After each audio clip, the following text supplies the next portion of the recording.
बस। ओके जी, बिस्मिल्लाहिर्रहमानिर्रहीम।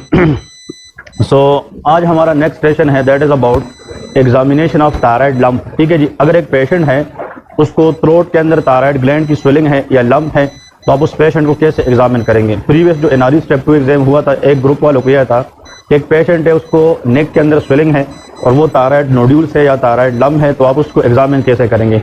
इससे पहले हम वाइवा के लिए थ्योरी पढ़ेंगे और नेक्स्ट हाफ के अंदर फिर सीक्वेंस वाइज उसकी एग्जामिनेशन करेंगे। ठीक है जी, तो आप लोग हेडिंग दे दें एग्जामिनेशन ऑफ थायराइड लंप। ठीक है जी, या एग्जामिनेशन ऑफ थ्रोट भी उसको हम कह सकते हैं, लेकिन यहाँ पे लिखे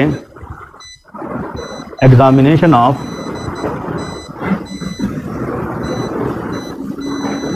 थायराइड लंप। लंप से मुराद होता है स्वेलिंग। ठीक है जी, any swelling that is considered as a lump. तो इसको हम डिस्कस करेंगे, पहले इसकी हम थ्योरी को डिस्कस करेंगे और फिर इस तरह सीक्वेंस वाइज इसकी हम प्रैक्टिकल को भी परफॉर्म करेंगे। ठीक है जी, सबसे पहले इंट्रोडक्शन की तरफ आते हैं कि थायराइड ग्लैंड है क्या चीज़। ठीक है जी, तो पहले आप लोग हेडिंग दे दें थायराइड ग्लैंड। अगर हम थायराइड ग्लैंड की बात करते हैं तो you people must no it is one of the endocrine gland. ये क्या होता है? Endocrine gland. और वो ग्लैंड जो हार्मोन सिक्रीट करते हैं विदाउट एनी डक्ट, उनको हम एंडोक्राइन ग्लैंड कहते हैं। तो लेके इसमें दो तीन बातें पहले हम डिस्कस करेंगे। A bilobed gland present in the neck on both sides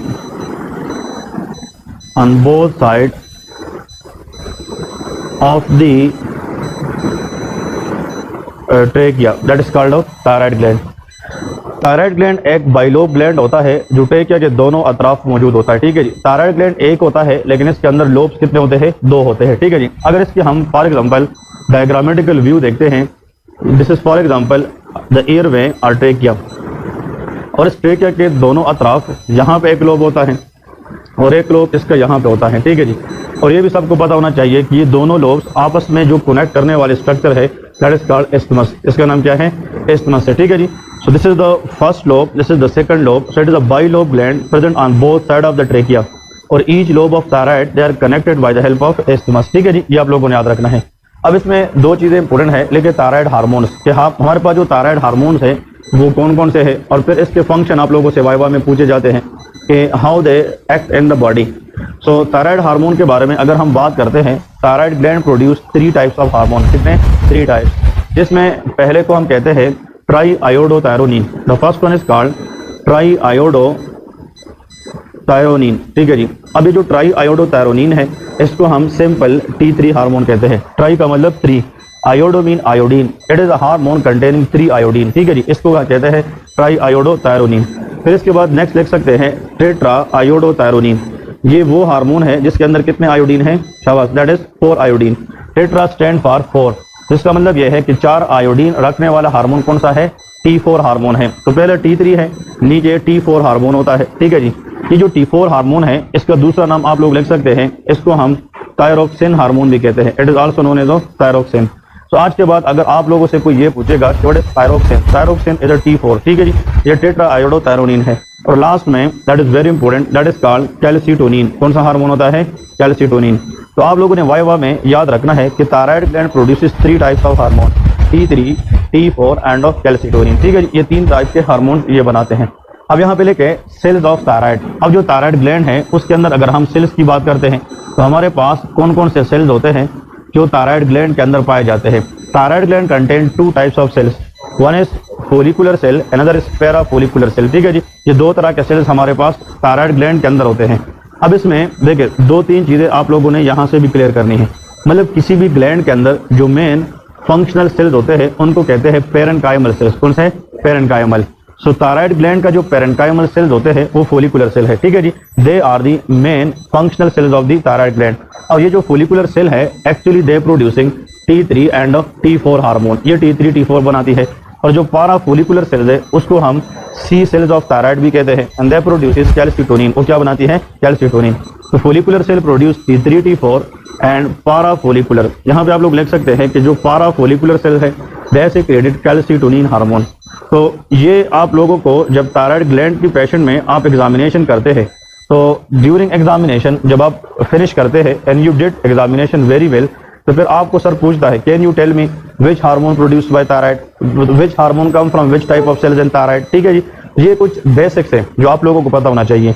और फिर इसमें आप लोगों से मजीद सवाल कर सकता है कि T3 T4 में क्या फ़र्क है, फिर इसमें T3 का काम क्या है, T4 का काम क्या है। ठीक है जी, तो अभी हम नेक्स्ट पढ़ेंगे difference between T3 and T4। तो आप लोग ऐसा करें, टेबल ड्रा करते हैं। देखिए इस टेबल के अंदर आप लोग लेके वेरिएबल, यहाँ पे हम वेरिएबल लिखेंगे और यहाँ पे हम डिस्कस करेंगे T3 और दूसरे साइड पे लेके T4। ये दो हार्मोन्स हैं जो मेनली थायराइड ग्लैंड से हम पढ़ेंगे पैरेन्काइमल सेल से, क्योंकि calcitonin deal with calcium regulation, ये हम अलग डिस्कस करेंगे। बट मेनली जो थायराइड ग्लैंड के हार्मोन्स हैं वो T3 एंड T4 हैं। अब यहाँ पे अगर हम वेरिएबल में लेके नंबर 1 कि इन दोनों के अंदर आयोडीन होता है कि नहीं होता, देयर इज आयोडीन। तो T3 के अंदर हाउ मेनी आयोडीन, 3 आयोडीन। इसका मतलब ये है कि इसमें आयोडीन की जो रेशो है वो 3 होती है और इसमें आयोडीन कितने होते हैं, दैट इज 4। एक डिफरेंस तो ये है, 1 containing 3 iodine, another containing 4 iodine. ठीक है जी, नेक्स्ट पॉइंट आप लोग लिख सकते हैं कि that is the activity. Activity से मुराद, या हमारे पास यहाँ पे लेके एक्टिविटी से मुराद ये है कि बायोलॉजिकली एक्टिव कौन सा है, दैट इज T3। हमारे बॉडी के अंदर जो बायोलॉजिकली एक्टिव हार्मोन है वो T3 है और लेस एक्टिव हार्मोन हमारे पास T4 है। ठीक है जी, यहाँ पे लिखे more active, T3 is the more active और यहाँ पे लिखे लेस एक्टिव। इसका मतलब ये है T4 अगर इस बॉडी में है बट ये बायोलॉजिकली लेस एक्टिव है रिगार्डिंग द एक्टिविटी, लेकिन जो T3 है ये मोर एक्टिव है रिगार्डिंग द एक्टिविटी। फिर इसके बाद नेक्स्ट लिखे कंसंट्रेशन। कंसंट्रेशन के लिहाज से दो बातें इंपॉर्टेंट हैं। इसमें पहली बात ये लिखे कि जो T3 है ये हमारे सीरम का 7% बनाता है। कितना, 7%। T3 present in the blood serum up to 7%। तो आप लोग लिख सकते हैं ये 7% ब्लड में पाया जाता है और जो T4 है ये 93% ब्लड में पाया जाता है। ठीक है जी, सो T4 is more abundant, T3 is less abundant. ठीक है जी, अब आप लोग को एक चीज और से सुनना है, T4 जितना ज्यादा है उतना बायोलॉजिकली लेस एक्टिव है। मोर एक्टिव कौन सा है, T3 है। तो अब हमें इससे क्या फायदा है, ये जो T4 है इसमें कितना आयोडीन है, 4। अब इस 4 आयोडीन में से अगर हम एक को रिमूव करेंगे तो ये किस में कन्वर्ट होगा, T3 में। So T4 can convert into T3 by removing 1 iodine by the help of deiodinase enzyme। किसके जरिए, deiodinase। अब हम ये भी तो सोच सकते हैं कि हम T3 के साथ अगर एक आयोडीन ऐड करेंगे तो क्या बनेगा, T4। लेकिन ह्यूमन बॉडी के अंदर आयोडीन ऐड करने वाला एंजाइम नहीं होता। ठीक है जी, तो हम T3 से T4 तो नहीं बना सकते बट T4 से T3 बना सकते हैं। ये आप लोगों ने याद रखना है। Because in our body there is the enzyme, उस एंजाइम का नाम है, देखिए उस एंजाइम का नाम है 5' डीआयोडीनेज। ठीक है जी, डी का मतलब रिमूवल है। तो ऐसा एंजाइम जो T4 से आयोडीन रिमूव करके किस में कन्वर्ट करे, T3 में, उसका नाम 5' डीआयोडीनेज है। रिमूवल ऑफ आयोडीन करता है लेकिन एडिशन ऑफ आयोडीन हम नहीं कर सकते। ठीक है जी, अब दूसरी बात जो एग्जामिनर आप लोगों से पूछता है ना NRE2 के अंदर जो हमने फेस किए हैं वो ये है कि ठीक है T3 एक्टिव भी है, T4 ज्यादा भी होता है। एक मेन चीज जो आप लोगों से एक्सपेक्ट करते हैं वो ये है कि दोनों की हाफ लाइफ में क्या फर्क है। जो T3 है it has short half life, इसकी हाफ लाइफ क्या है, शॉर्ट है, और जो T4 है उसकी हाफ लाइफ लॉन्ग होती है। ठीक है जी, यहाँ पे नेक्स्ट लिखें 4th नंबर हाफ लाइफ। अगर हम हाफ लाइफ के लिहाज से बात करेंगे तो T3 has short half life, इसकी हाफ लाइफ शॉर्ट है, और यहाँ पे लेके T4 has a long half life. इसका मतलब ये है इसकी हाफ लाइफ लॉन्गर होती है। अगर एक पेशेंट आता है ना, मैं आप लोग को प्रैक्टिकल चीज की तरफ लेके जा रहा हूँ। अब पेशेंट डायग्नोज फॉर हाइपोथायराइडिज्म, उसको हाइपोथायराइडिज्म है, उसका T3 T4 लेवल क्या है, कम है, और आप एज अ डॉक्टर उसको मेडिसिन देते हैं ताकि उसका T3 T4 हम बढ़ाए। तो हम T3 देंगे कि T4 देंगे, हम T4 देंगे। अब सवाल ये है कि बायोलॉजिकली एक्टिव तो T3 है तो हम 4 क्यों देते हैं। इसके दो वजह हैं, एक तो बॉडी के अंदर लॉन्गर टाइम के लिए स्टे कर सकता है, और दूसरा आहिस्ता आहिस्ता T4 किस में कन्वर्ट होगा, T3 में कन्वर्ट होगा। इसलिए आप लोग जिधर भी काम करते हैं मेडिकल वार्ड के अंदर तो हाइपोथायराइड पेशेंट को लीवोथायरोक्सिन या थायरोक्सिन लगाया जाता है। थायरोक्सिन इज T4, क्योंकि ये तो लॉन्ग हाफ लाइफ है, बॉडी में ज्यादा देर तक रहेगी तो बार बार इंजेक्शन के शॉट देने नहीं पड़ेंगे, नंबर 1 पॉइंट। और दूसरी बात, यही T4 बॉडी में जाके इस एंजाइम के जरिए किसमें कन्वर्ट होगी, T3 में कन्वर्ट होगी। अगर आप T3 डायरेक्ट देते ना, अगर ये एक्टिव जरूर है बट ये बॉडी के अंदर शॉर्ट स्टे करता है, तो अगर आप वो देते भी तो उसका असर ज्यादा देर तक ना रहता, तो आपको बार बार देना पड़ता। तो इससे बेटर यह है कि हम T4 दे दें जिसकी हाफ लाइफ भी लॉन्ग है और वो T3 में भी कन्वर्ट होता है। समझ गए कि नहीं? ये एग्जामिनर आप लोगों से पूछता है कि भाई एक्टिव तो T3 है बट हम शॉर्ट के अंदर T4 क्यों देते हैं। ठीक है, because of its long half life and T4 get converted into T3। एक और क्वेश्चन फॉर गुड स्टूडेंट, अगर कोई याद रखे या कोई लेके जिसको आता है तो ठीक है, कि अगर सर ये कहे ये हार्मोन जब टारगेट एरिया पे काम करते हैं तो ये किस रिसेप्टर पे काम करते हैं, ये एग्जाम में आता है। तो देखिए कुछ रिसेप्टर्स होते हैं जो सेल के अंदर उसके बाहर मेम्ब्रेन पे पाए जाते हैं, उनको मेम्ब्रेन रिसेप्टर्स कहते हैं। क्या कहते हैं? Membrane receptor. कुछ हार्मोन्स ऐसे होते हैं जब वो टारगेट सेल पे काम करते हैं तो वो मेम्ब्रेन से अंदर जाके साइटोप्लाज्म में अटैच होता है। और कुछ ऐसे हार्मोन होते हैं जो कहाँ जाते हैं? न्यूक्लियस में जाते हैं, और न्यूक्लियस के अंदर डीएनए पे काम करते हैं। कहाँ पे? डीएनए। तो ये चीज़ अगर लिखना है तो that will also very important. और ये एफसीपीएस पार्ट 1 में, एनआरई स्टेप 1 में इस तरह के क्वेश्चन आते हैं कि thyroid hormone act on the target cell through its receptor which is present inside the nucleus. ये न्यूक्लियर रिसेप्टर पे काम करते हैं। कहाँ पे काम करते हैं? न्यूक्लियर रिसेप्टर पे काम करते हैं। जो थायराइड हार्मोन है ये इतने छोटे होते हैं, ये मेम्ब्रेन से पास होते हैं, साइटोप्लाज्म के गो थ्रू जाके कहाँ पे काम करते हैं? न्यूक्लियस में काम करते हैं। हम कह सकते हैं thyroid hormone act on the target receptor with in the nuclear receptor. कहाँ पे काम करते हैं? न्यूक्लियर रिसेप्टर पे। अब आप लोग मुझे ये बताएं, एक बहुत इंपॉर्टेंट बात की तरफ आप लोगों को लेके आ रहा हूँ, इधर गौर से सुने। आप लोग वही बात है, अभी टाइम इतना है नहीं कि आप लोग को मैं और भी अच्छा कंसेप्ट बताता, लेकिन इधर गौर से सुने। ये सेल है, अब ये तो सबने पढ़ा होगा एनआरई स्टेप 1 के अंदर कि इस सेल से 3 सोडियम बाहर जाते हैं, याद है कि नहीं? कितने सोडियम? 3। तो हाउ मेनी पोटाशियम गो इन? 2। इसको हम कहते हैं सोडियम पोटाशियम एटीपीएस पंप, याद है कि नहीं? 3 sodium going out of the cell and 2 potassium going into the cell. अब इसके लिए दो चीजें, सोडियम भी पॉजिटिव चार्ज है, पोटाशियम भी पॉजिटिव चार्ज है। अगर दो पॉजिटिव चार्जेस हम अपोजिट डायरेक्शन में लेके जाएंगे तो दे रिपेल ईच अदर। क्या करते हैं? रिपेल। बट अगर ये दूसरे को क्रॉस करेंगे तो हमें इस पे क्या लगाना है? एनर्जी लगानी है। और वो एनर्जी कहाँ से आएगी? एटीपी। कहाँ से? एटीपी। और एटीपी को ब्रेक करना किसका काम है? एटीपीएस। इसलिए जब आप लोग मेडिसिन पढ़ते हैं तो इस पंप का नाम क्या है? Sodium potassium ATPase pump. अगर ये एटीपीएस ना होता तो सोडियम पोटाशियम एक दूसरे को क्रॉस ना करता, क्योंकि ये तो एक दूसरे को रिपेल करना चाहिए। बट अगर इसको हम क्रॉस करेंगे they should what applied energy, और वो एनर्जी हमें कौन प्रोवाइड करेगी? एटीपीएस। अब और से सुने, सवाल ये है, अब ये पंप अगर चलेगी तो एक्स्ट्रा सेलुलर और इंट्रा सेलुलर के दरमियान जो स्पेसेस है उसमें इलेक्ट्रोलाइट बैलेंस नॉर्मल रहेगी। और अगर ये पंप खराब होगा ना तो पूरा सेल खराब होता है। मैं बता दूं कैसे खराब होता है, वो भी डिस्कस करते हैं। इधर गौर से सुने। अब सवाल ये है कि ये जो थायराइड हार्मोन होते हैं, इधर गौर से सुने, ये जो थायराइड हार्मोन होते हैं इसमें जो T3 है ये कहाँ पे काम करता है? न्यूक्लियस में। और न्यूक्लियस के अंदर जेनेटिक मटेरियल है, डीएनए है। तो जब ये डीएनए पे काम करता है तो ये डीएनए को मैसेंजर आरएनए में कन्वर्ट करता है। मैसेंजर आरएनए पर निकलता है और वो ये राइबोसोम में जाकर क्या बनाती है? प्रोटीन बनाती है।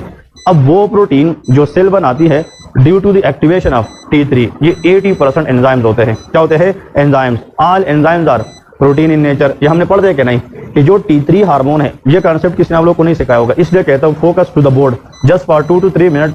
तो आप लोग कुछ सीखेंगे यहाँ से, कुछ नए सीखेंगे, और ये बहुत अहम है कि जो T3 हार्मोन है ये जब सेल के न्यूक्लियस पे काम करता है फिर डीएनए को किस में कन्वर्ट करता है? Messenger RNA.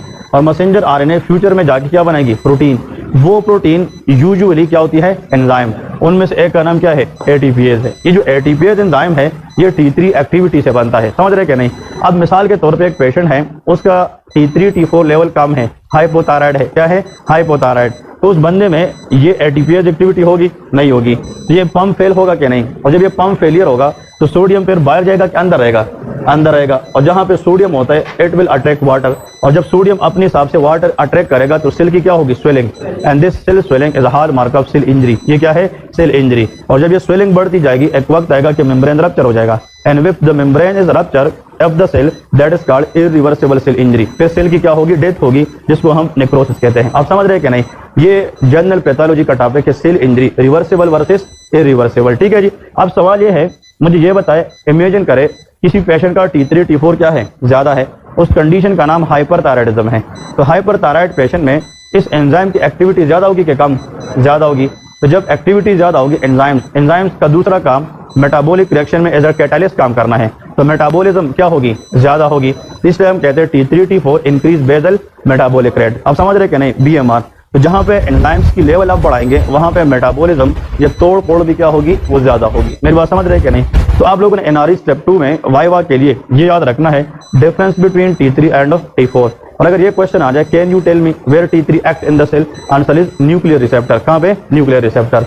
अब आते हैं रियल पॉइंट की तरफ, हेडिंग दे दें interpretation of thyroid function test. अभी हम डिस्कस करेंगे कि जो थायराइड फंक्शन टेस्ट हम करते हैं, अब हम प्रैक्टिकल की तरफ आएंगे कि हम उसमें कौन कौन सी चीजें देखेंगे और इसमें मेन चीजें कौन कौन सी पॉइंट्स है जो हमें हाईलाइट करने हैं। तो आप लोग हेडिंग दे दें interpretation of TFT that is thyroid function test. Interpretation of thyroid function test. ठीक है जी, अब ये डिस्कस करेंगे which is very very important one. देखिए इसमें दो तीन चीज़ें हैं जो बहुत इंपॉर्टेंट हैं। आप लोग इसका एक चार्ट बनाए, टेबल बनाते हैं, यहाँ पे लेके वेरिएबल और फिर यहाँ पे लेके हम T3 और T4 इन दोनों में अगर क्लिनिकली किसी को लिखना चाहे ये ऐसा हार्मोन जिसपे हम पूरे थायराइड की स्टेटस मालूम करना चाहे वो T4 है। क्या है? T4। क्यों? T4 से हम क्या बना सकते हैं? T3। तो T4 का लेवल हमें T3 भी इनडायरेक्ट बता सकते हैं, बट T3 अगर आप टेस्ट में करें तो वो T4 हमें नहीं बता सकता। तो हम अगर T3 T4 दोनों में एक करना चाहे जो हमें दोनों का आइडिया दे सके वो क्या है? वो T4 है। ठीक है जी। और इसके बाद हम आप लोगों ने ये तो नाम सुना होगा, TSH भी करते हैं। क्या करते हैं? TSH, that is called thyroid stimulating hormone. ठीक है जी, थायराइड स्टिमुलेटिंग हार्मोन हम TSH करते हैं। तो किसी भी थायराइड फंक्शन टेस्ट, कल एक स्टूडेंट था उसने अपनी वालिदा की मुझे TFT भेजी थी, तो वो यू थायराइड थी। ठीक है जी, तो उसमें मैंने उसको इंटरप्रेट किया है। एनआरई स्टेप 1 का एक स्टूडेंट था, तो उसको मतलब ये कि उसने कहा सर अब मैं बाद में नहीं भूलूंगा, क्योंकि उसको मैंने 2-3 टेक्स्ट सिखाए कि इसको हम कैसे रीड करते हैं।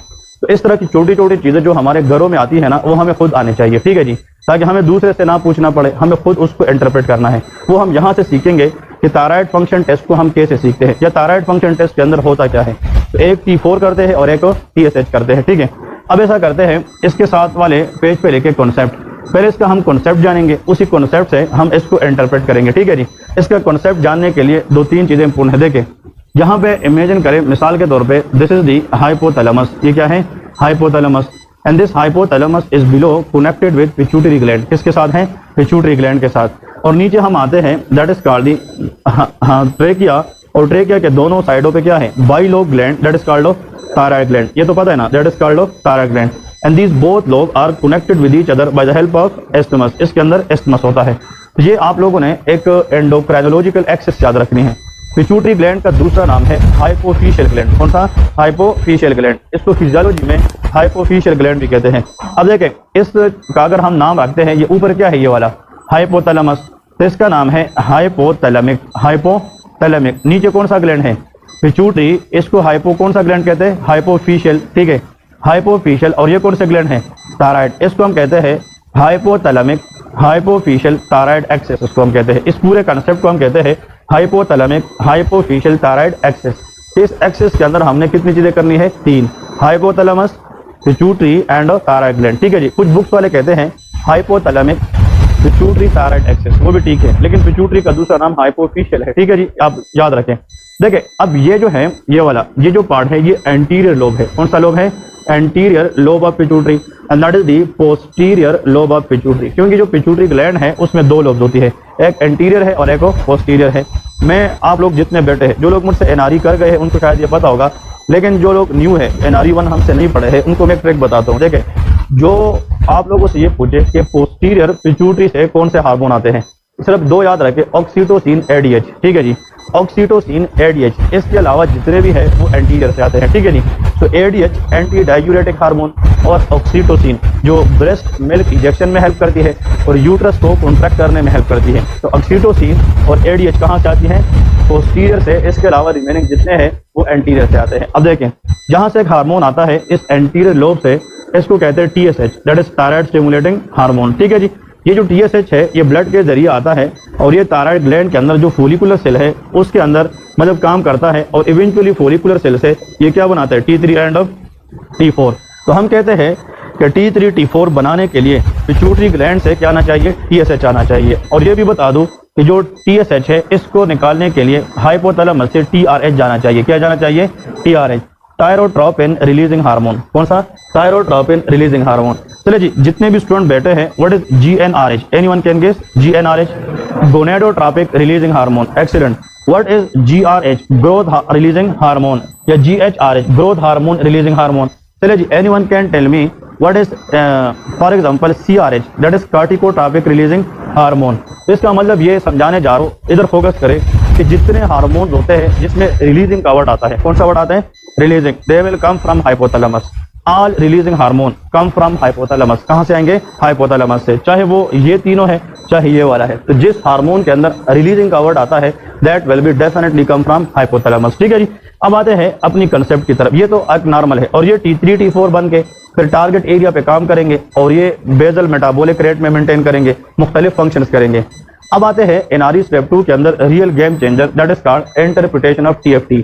अब और से सुने, अब दो बातें बताने लगा, दैट इज अ की टू अंडरस्टैंड दिस लिस्ट। ठीक है जी, नंबर 1 पॉइंट कि if there is any pathology या any problem in the thyroid gland itself, any pathology in the thyroid gland, अब वो पैथोलॉजी चाहे T3 T4 की प्रोडक्शन बढ़ाए या कम करे, उसके साथ हमारा लेन देन नहीं है, बट शर्त यह है कि पैथोलॉजी किसके अंदर हो, थायराइड।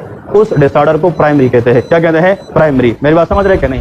अगर थायराइड ग्लैंड के अंदर इशू नहीं है, इशू बाहर का है लेकिन उसका असर थायराइड पे हो जाए तो वो सेकेंडरी प्रॉब्लम होता है। क्या होता है? सेकेंडरी। अब ये दो बातें याद रख रहे हैं, primary mean the issue of the gland itself और secondary mean problem other than the gland. ठीक है जी, तो एक प्राइमरी है और एक सेकेंडरी है। तो जी अब ऐसा करते हैं, आप लोगों को तो ये तो पता होगा ऑटो इम्यून डिजीज। हाँ जी, ऑटो इम्यून डिजीज पता है कि नहीं? अब ऑटो इम्यून डिजीज के अंदर क्या होता है, हमारी जो बॉडी है वो एबनॉर्मल एंटीबॉडीज बनाती है और उसके जरिए मिस्टेकनली वो सेल टिश्यू को डैमेज करती है। क्लियर है?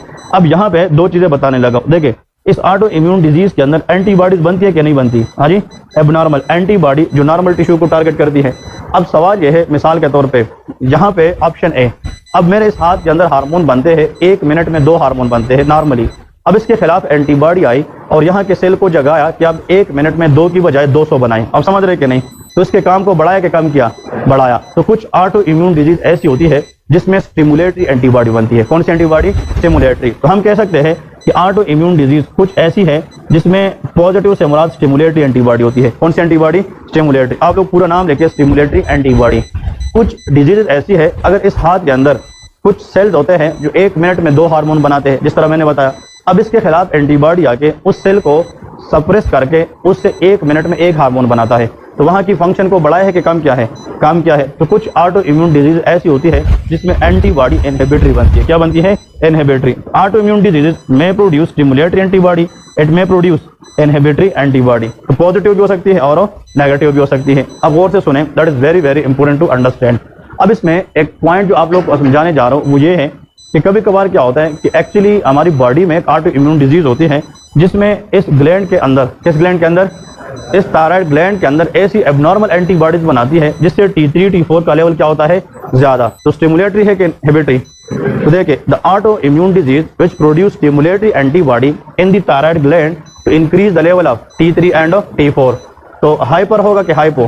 हाँ, इंक्रीज का मतलब क्या है? हाइपर है। ठीक है, T3 T4 क्या होगी? ज्यादा। अब इसने बाहर को मसला करा है या ग्लैंड को करा है? ग्लैंड को। तो प्राइमरी के सेकेंडरी? तो अब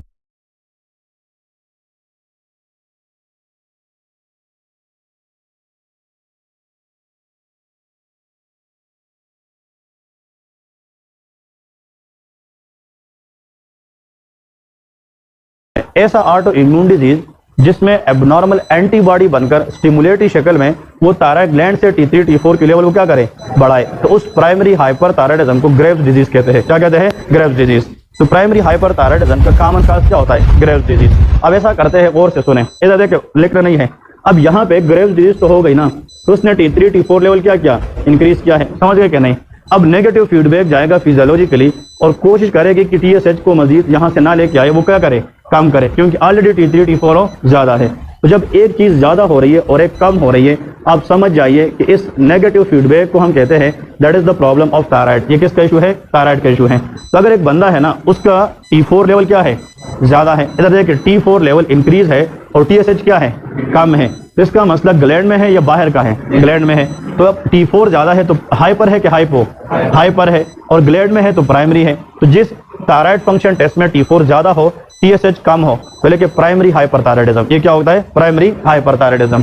यहाँ पे हम लिख सकेंगे कि इस केस के अंदर जो हम डिस्कस करेंगे that is called primary hyperthyroidism.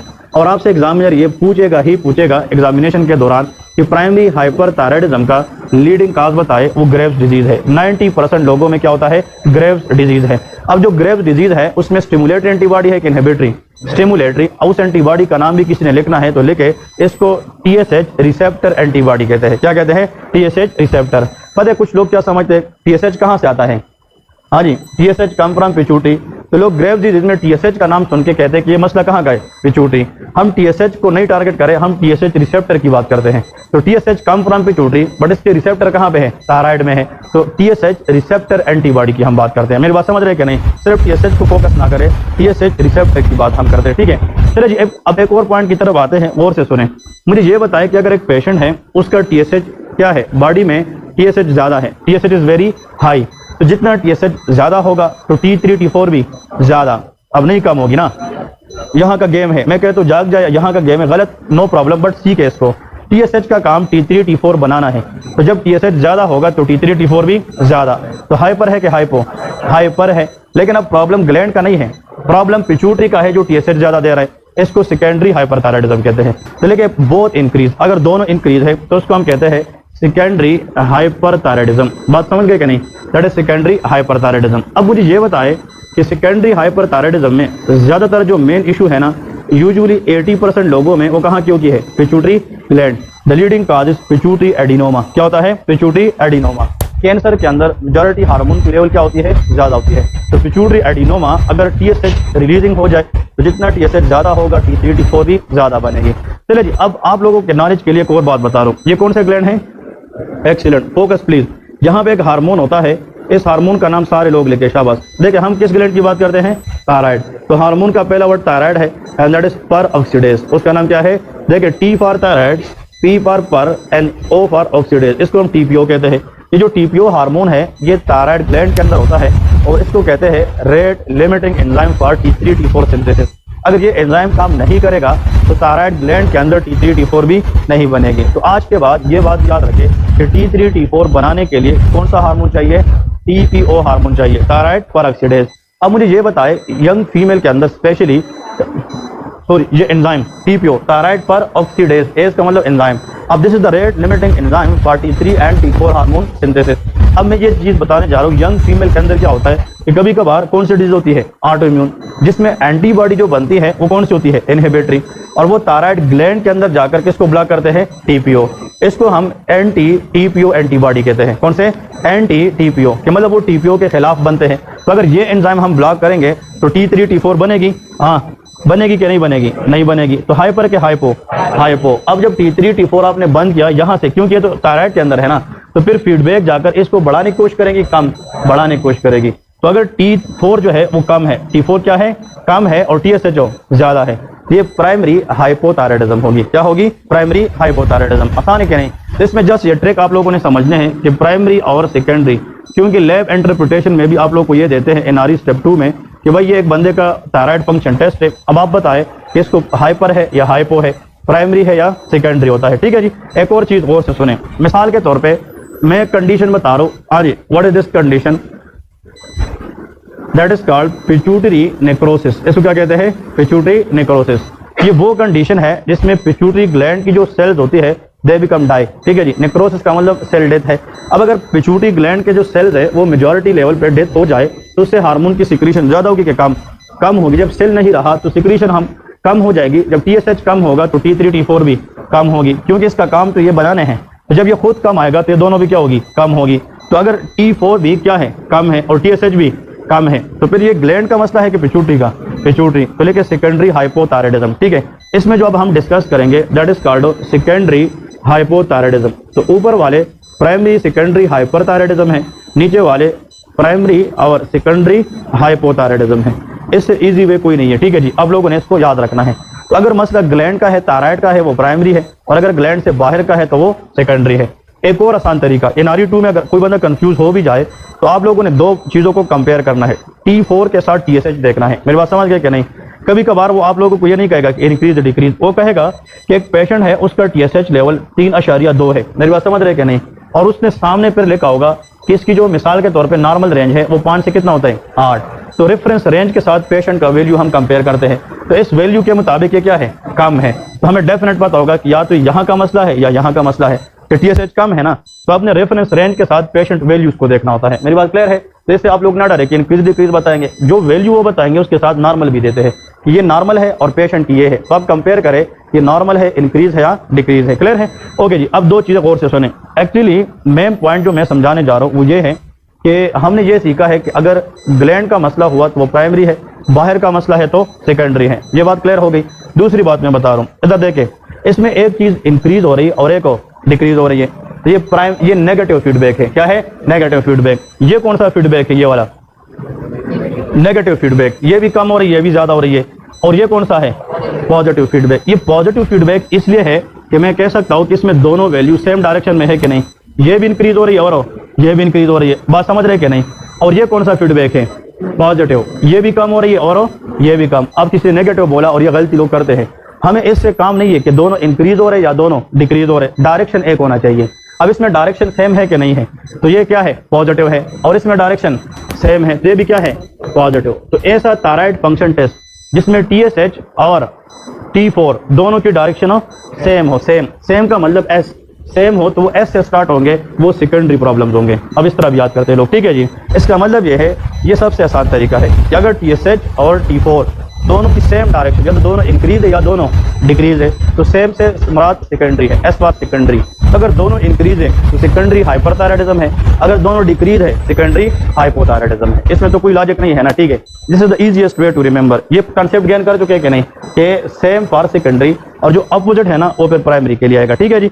अब आते हैं आपकी वाइवा क्वेश्चन की तरफ। इसके साथ आप लोग साइड पे लिखे, प्राइमरी हाइपरथायराइडिज्म का जो 80% काज है वो ग्रेव्स डिजीज है। मैंने बताया था ना, that is called which disease? Graves disease, ठीक है, नंबर 1। नंबर 2, सेकेंडरी हाइपरथायराइडिज्म, इसका जो मेन काज है वो पिट्यूटरी एडिनोमा है। क्या है? Pituitary adenoma, very very important one. जो प्राइमरी हाइपोथायराइडिज्म है, अब इसमें मुझे ये बताए, इसमें एंटीबॉडी किसके खिलाफ बनी थी? TPO, very good, excellent. Hashimoto thyroiditis, ये नाम सुना है कि नहीं? तो आप लोग यहाँ पे लेके हशीमोटो थायरोडाइटिस, तो इसमें हशीमोटो थायरोडाइटिस होती है, that is very very important one. और जो सेकेंडरी हाइपोथायराइडिज्म है, इसमें पिट्यूटरी नेक्रोसिस, क्या होती है? Pituitary necrosis. इसको शिहान सिंड्रोम भी कहते हैं। क्या कहते हैं? Sheehan syndrome. पोस्ट हाइपोपिट्यूटरिज्म, जिसमें पेन हाइपोपिट्यूटरिज्म होता है, ये पोस्टमार्टम हेमोरेज के बाद ज्यादा होती है, PPH के बाद ज्यादा होती है, ठीक है जी। तो ये जनाब इसकी काज है और ये लैब की इंटरप्रिटेशन है, ठीक है जी। This is lab interpretation which is very very important and you people must know for the exam point of view, ठीक है जी। इसमें एक और चीज आप लोग को मैं बताने जा रहा हूँ। देखें, अगर इसमें हम ऐसा करते हैं फॉर एग्जाम्पल कि ये क्लियर हो गया कि नहीं? ये तो लेकर ना, ओके। अब इसमें दो चीजें यहाँ से डिस्कस करेंगे। देखें, फॉर एग्जाम्पल एक पेशेंट है, उसका हम TSH चेक करते हैं और उसका हम T4 चेक करते हैं, दैट इज कॉल्ड T4, ठीक है। अब ये दोनों चीजें हम थायराइड फंक्शन टेस्ट में चेक करते हैं, TSH एंड T4। अब अगर एक पेशेंट है ना, एक पेशेंट है, उसका मिसाल के तौर पे जो TSH है, TSH ये हमारे पास कम है, TSH क्या है? कम है।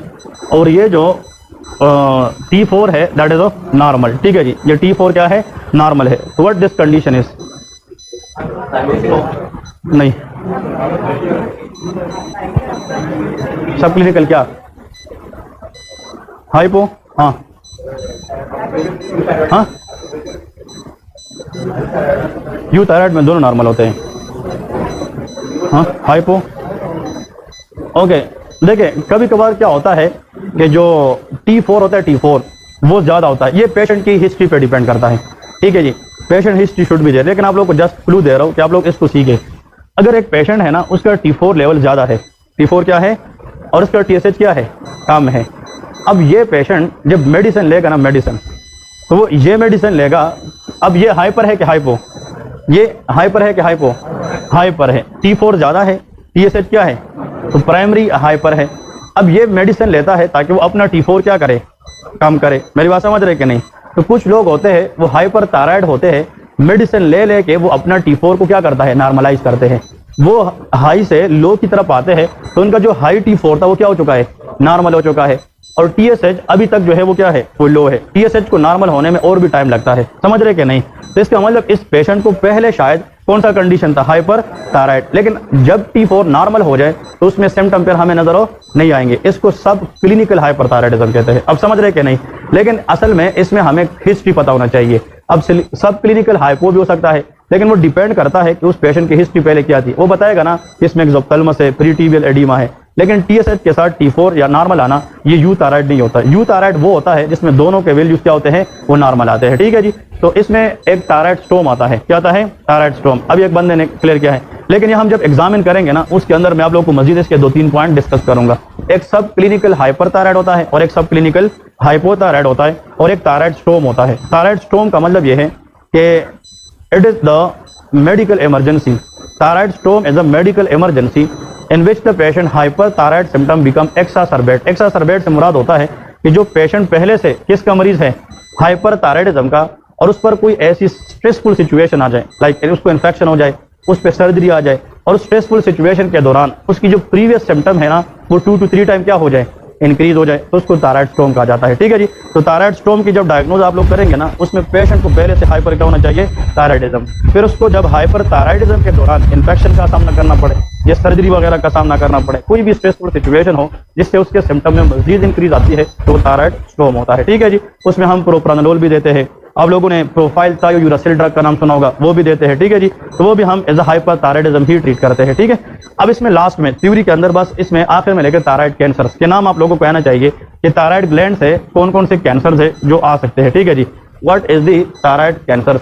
देखिए जो थायराइड कैंसर होते हैं ये 2 तरह के होते हैं। ठीक है जी। थायराइड कैंसर, ये आप लोग के पास एनआरई स्टेप 1 के नोट्स में भी पढ़े होंगे, आप लोग वहां पे भी जाके, लेकिन जस्ट मैं वाइवा के लिए 2-3 बातें बताऊंगा। बिनाइन कैंसर इसके अंदर होता है thyroid adenoma, that is called thyroid adenoma. इसके अंदर जो मैलिग्नेंट होते हैं, मैलिग्नेंट मतलब मैलिग्नेंट वो कैंसर है जो एक जगह से दूसरी जगह मेटास्टेसिस कर सकता है, वो फैल सकता है। तो उसमें सबसे पहले आप लोगों ने आंसर इस तरह करना है। सबसे पहले आप लोगों के मुंह पे अगर चाहिए पेपिलरी कार्सिनोमा, कौन सा, CA का मतलब कार्सिनोमा है। CA का मतलब क्या है, कार्सिनोमा। इसके बाद लेके फोलिकुलर कार्सिनोमा, क्या होता है, follicular carcinoma. Very good. 3rd number पे medullary carcinoma, medullary carcinoma, medullary, और लास्ट में एनाप्लास्टिक कार्सिनोमा, ऐसा है ना। तो इसका मतलब यह है कि these are the 4 types of thyroid cancer. जो थायराइड कैंसर होते हैं वो इन 4 टाइप से बने होते हैं। ठीक है जी। ये नीचे जो 4 है they are malignant in nature, ये क्या होते हैं, मैलिग्नेंट इन नेचर। अब आप लोगों ने एनआरई स्टेप 1 नोट्स जाके थोड़े से रिवाइज करने हैं फॉर थायराइड कैंसर। मैं 2-3 बातें बता रहा हूँ। सबसे कॉमनेस्ट कैंसर पेपिलरी कार्सिनोमा है। कौन सा है, पेपिलरी कार्सिनोमा। पता है इस पेपिलरी कार्सिनोमा में एक पॉइंट बहुत इंपॉर्टेंट है। देखिए इस बंदे की जब हम हिस्टोलॉजी देखते हैं ना, इधर देखें, तो होता यह है कि फॉर एग्जांपल यहाँ पे एबनॉर्मल सेल्स होते हैं, that is these are cancerous cell. कौन से सेल, कैंसरस। और इस कैंसरस सेल के इर्द गिर्द इस तरह कैल्शियम की डिपोजिशन होती है। क्या होती है, कैल्शियम डिपोजिशन। तो आप लोगों को तो पता है कि calcium deposition is called calcification, उसका नाम क्या है, कैल्सिफिकेशन। अब कैल्सिफिकेशन 2 तरह की है। एक वो कैल्शियम डिपोजिशन है जो लिविंग टिश्यू पे हो जाए, एक टिश्यू में बायोलॉजिकल एक्टिविटी है और उस पर कैल्शियम डिपॉजिट हो जाए, मतलब किडनी है, किडनी इज वर्किंग बट उस पर कैल्शियम की डिपोजिशन हो जाए, that is called metastatic calcification. उसका नाम क्या है, मेटास्टेटिक।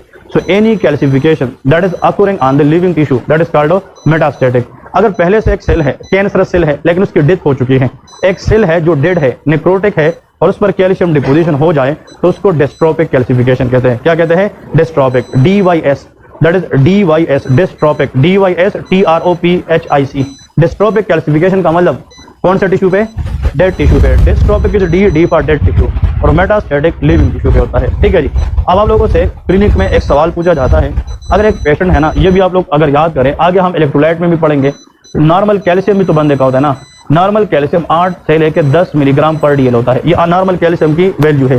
किसी भी बंदे का ब्लड कैल्शियम चेक करें तो 8 से 10 के दरमियान होता है। ठीक है जी। अगर वो हेल्दी है, लो 8 से कम को हाइपोकैल्सीमिया कहते हैं और 10 से ज़्यादा को हाइपर कैल्सीमिया कहते हैं। अब सवाल ये है कि अगर एक पेशेंट है उसका कैल्शियम लेवल नॉर्मल है, हाँ जी, तो फिर लिविंग टिश्यू पे वो आसानी से डिपोजिट नहीं होगा। बट अगर एक पेशेंट है उसको हाइपर पैराथायराइडिज्म है, PTH का हार्मोन उसका ज़्यादा है, तो उसका सीरम कैल्शियम भी ज़्यादा होगा। तो जब कैल्शियम आप 10 से 12, 13, 14 पे ले जाएंगे तो इतना ज़्यादा होगा कि वो लिविंग टिश्यू को भी दबा सकेगा। तो लिविंग टिश्यू पे कैल्शियम को डिपोजिट होने के लिए शर्त यह है कि कैल्शियम लेवल क्या होना चाहिए, ज़्यादा होना चाहिए। और कुछ लोगों में जहाँ पे सेल की क्या हो चुकी है, नेक्रोटिक टिश्यू, वहाँ पे नॉर्मल कैल्शियम भी बैठ सकते हैं। समझ रहे क्या नहीं। So for dystrophic calcification, we do not need hypercalcemia. Normal calcium can also deposit on dead tissue, but for metastatic calcification, there should be hypercalcemia. अब इधर देखिए, इस पेपिलरी कार्सिनोमा के अंदर जो कैंसरस सेल होते हैं, when they die, जब ये क्या होते हैं, डाई होते हैं, तो उस डेड सेल्स के ऊपर किसकी डिपोजिशन होती है, आंसर इज कैल्शियम की डिपोजिशन होती है। किस चीज की, कैल्शियम। इसको कहते हैं सामोमा बॉडीज। क्या कहते हैं, सामोमा बॉडीज। नाम सुना है साहब ने क्या नहीं। सो डेड कैंसरस सेल के कैल्शियम डिपोजिशन को सामोमा बॉडीज कहते हैं। And psammoma bodies is the example of dystrophic calcification. ये किसके अंदर आता है, डिस्ट्रोपिक कैल्सिफिकेशन। ठीक है जी। फिर इसके बाद जो यहाँ पे है ना, फोलिकुलर कार्सिनोमा, ये फोलिकुलर सेल से निकलता है, ये भी मैलिग्नेंट है, और ये भी बॉडी के अंदर एक जगह से दूसरी जगह स्प्रेड होता है।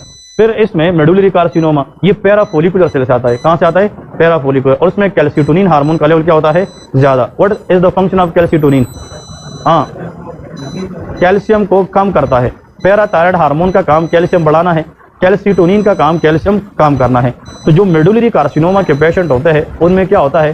There is a chance of hypocalcemia, उसको टेटनी वगैरह होती है। क्या होती है? टेटनी। उसको कार्पोपेडल स्पाज्म होता है, ठीक है जी, टेटनी। और medullary carcinoma is associated with multiple endocrine neoplasia. MEN का नाम सुने क्या नहीं? MEN2A, MEN2B, समझ गए क्या नहीं? और आखिर में ये जो कैंसर है ना, एनाप्लास्टिक, ये पुअरली डिफरेंशिएटेड है। पुअरली डिफरेंशिएट का मतलब ये है कि this cancer has a aggressive nature, this cancer has a more potential of metastasis, और ये नियर बाई थ्रोट के अंदर ईयरवे में जाता है। तो this cancer is very very rare, होने पे बहुत कम है, but when it happen it will be very deadly, very dangerous, क्योंकि इस कैंसर की प्रोग्नोसिस बहुत ज्यादा पुअर है। मतलब इस कैंसर की प्रोग्नोसिस इतनी अच्छी नहीं है, ठीक है जी। So that is what all you people must know. अब आखिर पे लेके अब आते हैं हम अपनी, ये तो थ्योरी सबको समझ आ गई कि नहीं? अब लेके जब हम थायराइड लंप को एग्जामिन करते हैं ना, तो लेके स्टेप्स फॉर एग्जामिनेशन क्या है, अभी हम डिस्कस करेंगे कि जो हम थायराइड ग्लैंड की एग्जामिनेशन करेंगे तो उसके जो स्टेप्स हैं वो हमें याद रखने हैं कि वो कौन कौन से हैं, और आप लोगों को कौन कौन से स्टेप्स फॉलो करने हैं। नंबर 1 लेके स्टेप्स फॉर एग्जामिनेशन में, number 1, set the patient in, हाँ जी, सेटिंग पोजीशन। इसका मतलब ये है कि सबसे पहले हम पेशेंट को सेटिंग पोजीशन में क्या करते हैं? सेट करते हैं। इसमें पेशेंट को सुपाइन वगैरह नहीं लेटाते, बस पेशेंट जिस नॉर्मल बंदा बैठा होता है।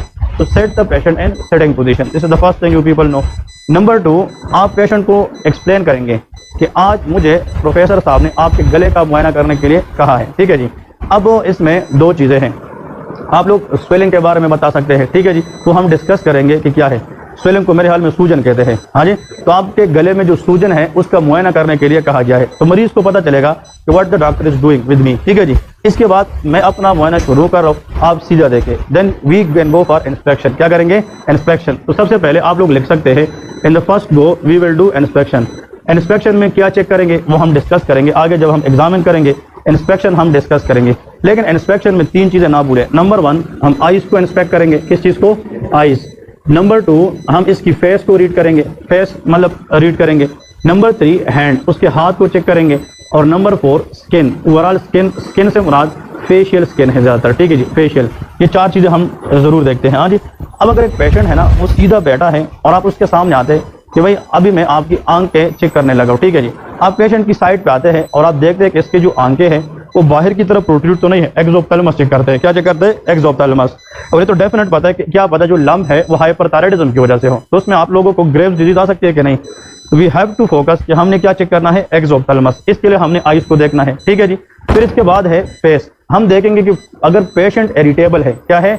इरिटेबल है, और उसकी फेस पे पसीना ही पसीना है और पेशेंट एंशियस है, इट में भी हाइपरथायराइडिज्म। मेरी बात समझ रहे कि नहीं? अगर पोर्स फेस है, एक्सप्रेशन नहीं है, तो हाइपोथायराइड भी हो सकता है, ठीक है जी। तो फेस की फाइंडिंग से भी हम बहुत सारी चीजें बता सकते हैं। हैंड, हम पेशेंट को कहते हैं कि अपने दोनों हाथ इस तरह करें। अब वो जब दोनों हाथ ऐसे करेगा तो हम चेक करेंगे कि इसके पाम में स्वेटिंग हो रही है कि नहीं। पाम में स्वेटिंग है तो हाइपरथायराइडिज्म है, अगर इसके पाम कोल्ड है, ड्राई है, तो वो हाइपोथायराइडिज्म है। फिर उसके हाथ पे हम एक पेपर रखते हैं, क्या रखते हैं? टिश्यू पेपर वगैरह होता है वहां पे, या पेपर होता है, and we see the fine tremor. Fine tremor is hallmark of hyperthyroidism, समझ रहे क्या नहीं? तो हाथ में हम ड्राइनेस, स्वेटिंग या moisture of the hand along with paper, ये हम जरूर जो है वो बताते हैं, ठीक है जी। ये अब हम परफॉर्म करेंगे जब आप लोगों को तो समझ आएगी कि इसमें हमने कौन कौन सी रिक्वायरमेंट करनी है। ये तो इंस्पेक्शन है। इसके बाद हम मरीज को बताएंगे कि मैं आपकी गले की जो सूजन है उसको अब हाथ लगा के मुआयना करने लगाओ, ठीक है जी। और इसमें सारी एक्टिंग करनी है आप लोगों ने कि मतलब कौन कौन से पॉइंट्स आपने देखने हैं। तो लेके जनाब पल्पेशन, हम क्या करेंगे? पल्पेशन। इंस्पेक्शन के बाद जो नेक्स्ट आता है that is called off palpation. Palpation है। फिर इस पल्पेशन के बाद, पल्पेशन में हम उस स्वेलिंग को पल्पेट करेंगे कि यूनिलेटरल है या बायलेटरल है। उस पल्पेशन में ये देखेंगे जब आप हाथ लगाते हैं हार्ड है कि सॉफ्ट है। आप जब हाथ लगाते हैं आप पेनफुल है कि नहीं है, ठीक है। ये सारी चीजें हम देखेंगे और ये उस टाइम मैं बताऊंगा तो आप लोग लिखेंगे, ठीक है। फिर इसके साथ नीचे हम सर्वाइकल लिम्फ नोड चेक करेंगे, लिम्फेडिनोपैथी है कि नहीं है, ठीक है जी। ये हम पल्पेशन के अंदर करेंगे। और इस पल्पेशन में हम क्या करेंगे? ट्रेकिया को पल्पेट करेंगे। किस चीज को? ट्रेकिया को, टू सी रेट्रोस्टर्नल ग्वाइटर, समझ रहे कि नहीं? वो हम डिस्कस करेंगे कि ट्रेकियल डेविएशन है कि नहीं है। कभी कभार ग्वाइटर से हमारा diffuse enlargement of thyroid, thyroid gland इतना बड़ा हो जाता है कि वो ट्रेकिया को भी डिस्प्लेस कर सकता है। फिर इसके बाद लेके दैट इज अस्कुल्टेशन। इसमें हम क्या करेंगे? ऑस्कल्टेशन। इसमें परकशन की इतनी ज़्यादा जो है ना वो वैल्यू नहीं है। Inspection, palpation and auscultation. Auscultation में हमें थायराइड ग्लैंड के अंदर इसके ऊपर हम डायफ्राम रखते हैं स्टेथोस्कोप का, और अगर आपको एबनॉर्मल साउंड सुनने को मिला उसको थायराइड ब्रूई कहते हैं। क्या कहते हैं? Thyroid bruit. और ब्रूई का मतलब होता है abnormal sound, that is due to abnormal flow of the blood in the blood vessel. और जब आप पाइप के अंदर पानी की प्रेशर को बढ़ाएंगे, आप हाइपर डायनामिक सर्कुलेशन बढ़ाएंगे, तो वहां से साउंड निकलेगा कि नहीं। और आप लोगों को पता है what is happen to heart rate in hyperthyroidism? Increase. जब हार्ट रेट ज्यादा है तो कार्डियक आउटपुट भी ज्यादा है, तो मतलब ब्लड प्रेशर भी ज्यादा। तो थायराइड ब्रूई अगर आ जाए वो भी हाइपरथायराइडिज्म होता है। क्या होता है? हाइपरथायराइडिज्म। तो जहाँ पे ब्लड की सर्कुलेशन तेज होती है तो वहाँ पे एबनॉर्मल साउंड सुनने को मिल सकता है। ठीक है जी, तो ये हम करेंगे और ये हम 1 बाय 1 एग्जामिन करेंगे। ये 4 चीजें जो है हम थायराइड की एग्जामिनेशन में करेंगे।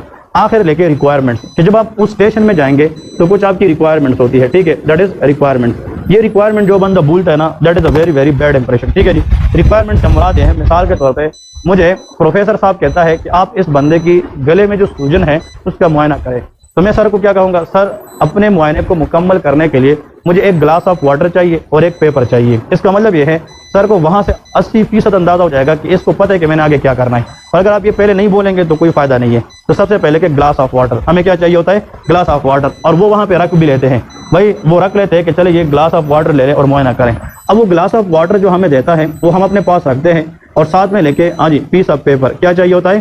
Piece of paper. या तो पेज होना चाहिए या कोई टिश्यू पेपर होनी चाहिए। तो हमें ये 2 चीजें चाहिए होता है। इसको कहते हैं requirements for thyroid gland examination. एक हमें ग्लास ऑफ वाटर, हम मरीज को जब कहते हैं ना कि मुझे आपकी गले का सूजन का मुआयना करना है, तो हम फिर इंस्पेक्शन के दौरान ही ये दोनों चीजें करते हैं। मरीज को बताते हैं ये एक बूंद पानी ले, लेकिन अभी तक स्वालो ना करे जब तक मैं ना कहूँ। अब मरीज जब पानी लेगा तो अपने मुंह में होल्ड करेगा और आप उस स्वेलिंग को देखिए और उसको फिर कहे कि स्वालो करे। और जब वो स्वालो करेगा, वो स्वेलिंग अगर स्वालो करने के साथ अप एंड डाउन मूव करता है, वो थायरोग्लोसल डक्ट सिस्ट हो सकता है। क्या हो सकता है? Thyroglossal duct cyst. नाम सुना है कि नहीं? तो मतलब any swelling that move with swallowing, that is thyroglossal duct cyst. और अगर वो ना मूव करे तो वो कोई लोकल थायराइड नोडुल्स वगैरह हो सकता है। ठीक है जी। या हम क्या करते हैं, कुछ डॉक्टर्स ऐसे करते हैं अच्छे, जो इंस्पेक्शन में भी देखते हैं। अब मरीज को मैं कहता हूँ कि अभी मैं हाथ लगा के मुआयना करूंगा, मैं मरीज के पीछे जाता हूँ बैक साइड और मैं इसको पकड़ लेता हूँ थायराइड स्वेलिंग को, और उसको मैं फील करता हूँ कि ये स्वेलिंग है। फिर मरीज को कहता हूँ कि आप पानी ले ले। जब वो पानी लेता है तो आप जेंटल देखते हैं कि आपका हाथ ऊपर नीचे होता है कि नहीं होता। उससे भी हमें मूवमेंट का अंदाजा होता है कि भाई ये थायराइड स्वेलिंग हो सकती है, थायरोग्लोसल डक्ट सिस्ट की। और जो पेपर हमें चाहिए होता है वो हाथ में रखते हैं and see for the fine tremor, कि आया हाइपरथायराइड सिम्टम है कि नहीं है। ठीक है जी। तो ये फाइन ट्रेमर को मालूम करने के लिए होता है जो हाइपरथायराइडिज्म में होता है, और ये किसके लिए? Thyroglossal duct cyst versus local nodular swelling के लिए करते हैं कि आया वो मूवेबल है या फिक्स होता है। ठीक है जी। तो ये आप लोगों ने याद रखना है। और इसके साथ एक और तरीका, ये एग्जामिनर पूछता है, डॉक्टर साहब वेरी गुड, आप पास हो गए, लेकिन वो आपसे वैसे पूछता है कि ठीक है ये तो आपने किया, इसके अलावा कोई और तरीका है जिसपे आपके पास पानी भी नहीं है, nothing is there, but still you want to see कि आया ये थायरोग्लोसल डक्ट सिस्ट है या नहीं है। आप पेशेंट कह के जबान निकालें। जब वो टंग प्रोट्रूड करेगा, टंग प्रोट्रूजन से अगर उसकी स्वेलिंग हो रही है, मूव हो रही है, तो भी थायरोग्लोसल डक्ट सिस्ट होता है।